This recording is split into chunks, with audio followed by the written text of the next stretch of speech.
like to say that my son-in-law, Kurt, was very concerned about, maybe concerned is the wrong word, but interested in what I might say. And so I allowed him to go over my speech meticulously and help me make certain corrections and additions and subtractions. And I'm sure it's a better word because of it. When Ellie asked me if I would do this introduction, of course I was happy to agree to it. She said that the organizer had told her that 3 to 5 minutes would be a good time frame. And it occurred to me that if someone had said that it should be 3 to 5 seconds, then I would know exactly what to do. We have a picture of Ellie when she was somewhere between 3 and 4 years old, or 3 to 5 years old, maybe, from our home in Akron, Pennsylvania. That would have been in 1986 or 7. And in that picture, or at least in my memory of it, I was trying to find it in preparation for this, but I couldn't find it, although I found many others that illustrate the same point. But in my memory, Ellie was standing in front of our house, dressed in multiple colors and patterns, including 2 different socks, and with a look on her face that did not invite any alternative suggestions in terms of her attire,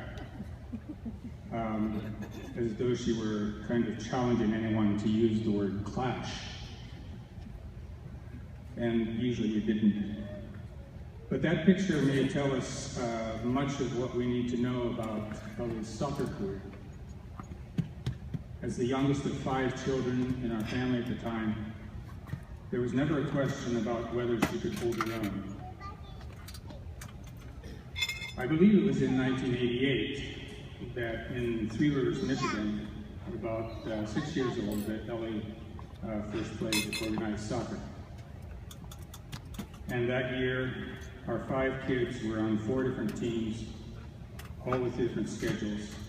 And so we watched and coached a lot of games, went to a lot of practices, and took a lot of halftime treats. Later on, Ellie moved to a travel team, which, for want of a real coach, I coached. And in 1994, our travel team became the first Three Rivers, Michigan travel team to ever win a West Michigan League championship. This was followed by her playing on the select team during her high school years, as well as on her high school team. And then when the family went to South Africa, she played for several years with a club team called the Amazulu in Durban. And there she was the only white girl on a team that included several players from the South African national team. And it also included a grandmother, I think. So there was a large age span on the team. This diversity of experiences with very different teams of very different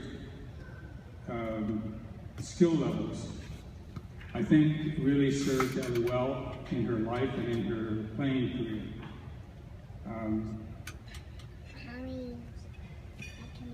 Over the years, I was able to see many of Ellie's games, although not as many as we would have liked because we were overseas part of the time. But despite that, I've seen her score many goals.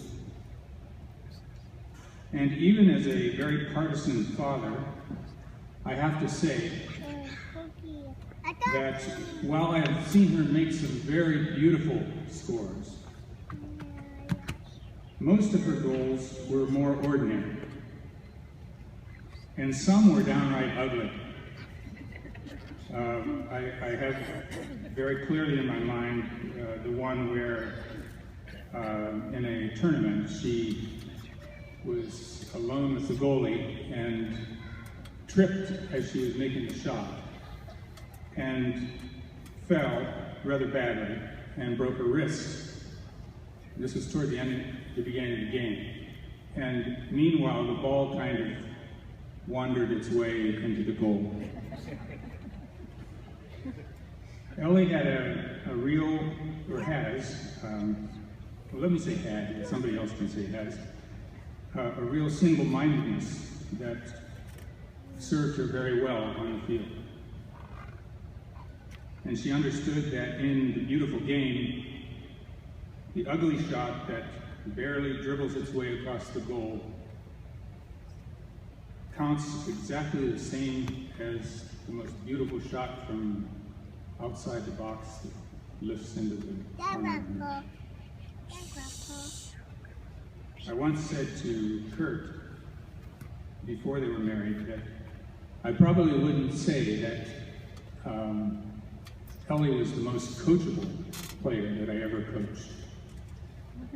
In fact, I definitely won't say that.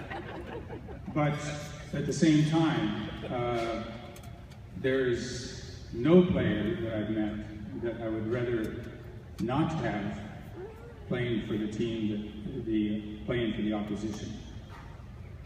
So Ellie, we thank you for all the joy that you've given us as we've watched and followed you from afar in your playing career. Thank you.